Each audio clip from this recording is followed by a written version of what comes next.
Hey everyone, thanks for checking out today's update. As we're part of our objective here, right, is to stay together, to feel connected. And we miss each other. And one of the hard things for me personally about this is, I'm going to be honest, it's that this has gone on longer than I thought. I don't know what I was thinking. None of us did, right?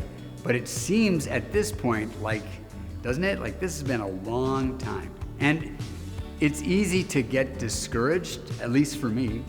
And it's easy, discouragement, man, it lives right in the neighborhood of lowered, shrinking faith. So, last weekend, 9-10 days ago, I was talking about Thomas and talking about unbelief and how deadly unbelief is to us. So how do we ward it off? And so we've talked this week from another story in the Bible, 1 Samuel 12, that very end of the chapter where Samuel's talking to the people of Israel in a completely different context than what we're looking at on the weekends. But he ends his little deal with them, and you can check out yesterday and the day before's updates if you want to get caught up. But he ends his little discussion saying this: okay, people, only fear the Lord and serve him in truth with all your heart. For consider what great things he has done for you. Did you get that? Only fear the Lord.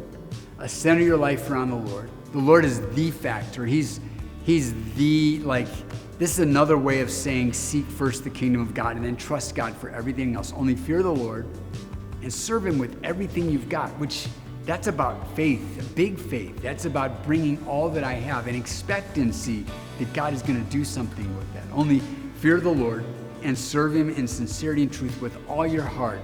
And notice the tag on the end of this, the last phrase: for consider what great things he has done for you.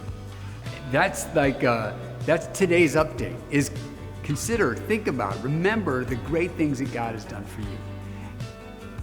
Unbelief and lack of faith is almost always connected to forgetting.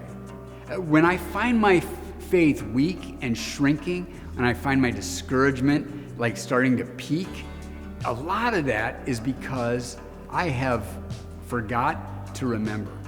I have failed to keep track of all that God's done. So how about today's way that we can leverage our disruption?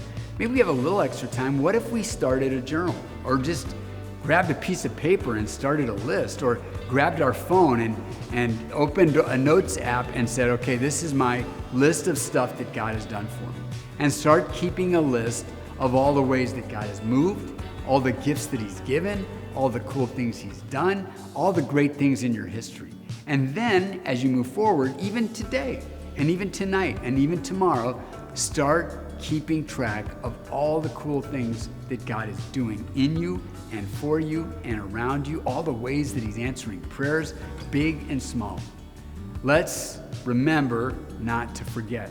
And like it says in 1 Samuel, and it's chapter 12, verse 20, only fear the Lord and serve him in truth with all your heart. For consider what great things he has done for you.